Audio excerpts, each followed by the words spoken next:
Chief w'egombora ya Rubaya Beka Julius Teriyeitu okutamchara n'ebigambo na bakansara ba Rubaya kwiziraho bwanyuma yo kwemereza umukono speaker akabara kumwikiriza kugamba. Madam Speaker nani jangu oterekansekera witu ahumure ejinurubaya idutubyo tensa echatureta chimanya aichirze nanamu hamize consequences za council resolutions wetu kumukwataho echo kubanda cyakora no kufika rukiza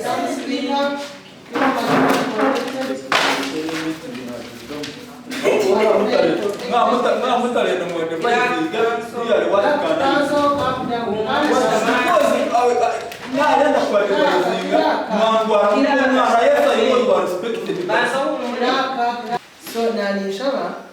mureke tukiceje kiraka cy'ukushaba niwe nganye ni respecting kandi muri banye no respecting members ba respecting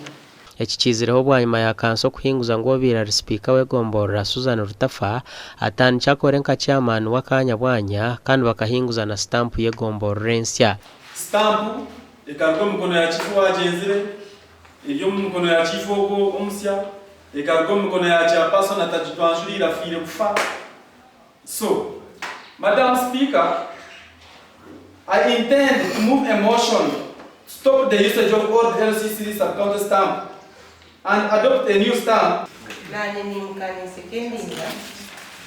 cyo kugira ngo ekitura rwenda izo kango yachi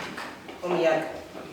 abo kuba itutura twenda obuhereza mu buryo mugombora yitu yarbaye okunane n'abakandito twenda obuhereza aba bagarukire bahinguza ngo Justin Kobsinje obira ryo muhezi wa speaker atancha korenka speaker w'egombora wakanya bwanya ndahabwe cyo nisima abo kumuvinga motion yo kugira ngo speaker wetu abinwe yaza mu office nanye ko kumbire ni ngorani mwe ka deputy speaker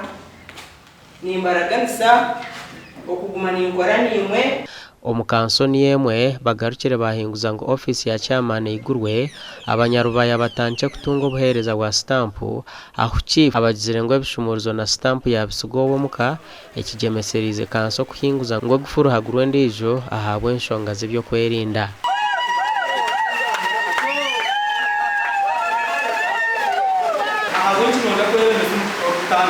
Echakala tukajya muri meeting yo nene kurujira ibintu byinshi bwakugiye. You were notified about this meeting. Waka kawemera basigaye. So niteka munito twaba bageze munonga okugira ngo ibyo na bya staff nese niturushane apa yachewa ndasoko shanga yijuriye nene. Bwe nimpiga abanyarubaya ngo ninzakora nimwe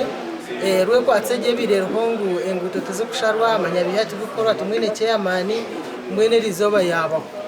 nduko kandi zakora nimwe abakwenda kusayiningirwa akuba stamp enkuru Kanso yagishazamo nangone gufure enkuru Kanso yagishazamo ishemeye rwizoberi ahabo kufuna cya pastor no musyanka intarimu kwana kwatara hegombora yitu